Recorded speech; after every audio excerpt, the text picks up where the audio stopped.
আসসালামু আলাইকুম ওয়া রাহমাতুল্লাহ। আমি মোহাম্মদ সালে আকরাম জয়পুরহাট সদর থেকে বলছি। আমি হেয়ার ট্রান্সপ্লান্ট কেন করেছি এই বিষয় নিয়ে আপনাদের সামনে আজকে আলোচনা করব।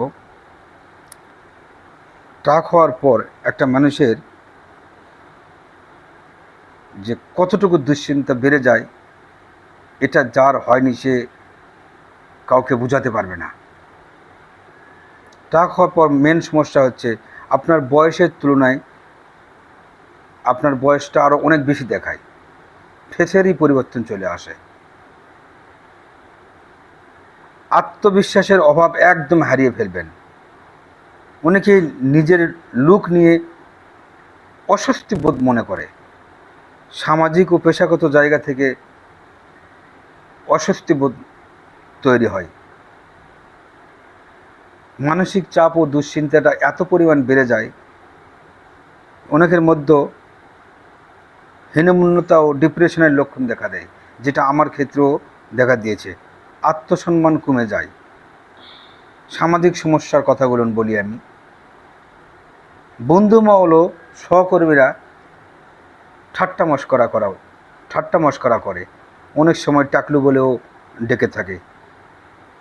বিয়ের মতো সম্পর্কের জায়গাতেও যাদের মাথায় টাক পড়েছে, অনেক সময় অনেক মেয়েরা, যদি অবিবাহিত ছেলে মাথায় টাক পড়ে যায়, অনেক সময় মেয়েরা ছেলেদের সঙ্গে বিয়ে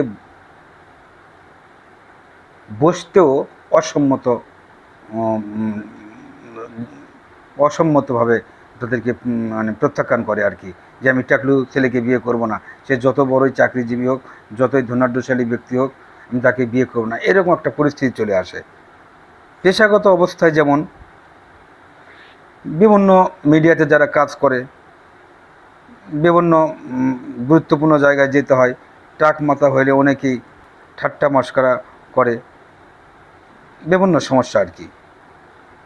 তাই আমি বিভিন্ন দিক চিন্তা ভাবনা করে আমার চলাফেরার সমস্যা মনে করতেছিলাম। অনেক সময় ক্যাপ পরে চলাফেরা করতে হতো, টুপি পরতাম। মূলত এই কারণেই হেয়ার ট্রান্সপ্লান্ট আমার করা। আমার ফ্রন্ট এরিয়া থেকে হেয়ার লাইন পর্যন্ত চুলগুলো উঠে গিয়েছিল। মূলত এই কারণেই আমি হেয়ার ট্রান্সপ্লান্ট করেছি, এটা অন্য কোনো কারণ নয়। নিজের সৌন্দর্যকে ধরে রাখা এবং নিজের বাহ্যিক দিকটাকে মানে ভালোভাবে দেখা, মানে সব জায়গায় গিয়ে যেন সুন্দরভাবে নিজেকে উপস্থাপন করা যায়, মূলত এই জন্যই আমি এই হেয়ার ট্রান্সপ্লান্টটা করেছি। ধন্যবাদ সকলকেই, ভালো থাকবেন। আসসালামু আলাইকুম।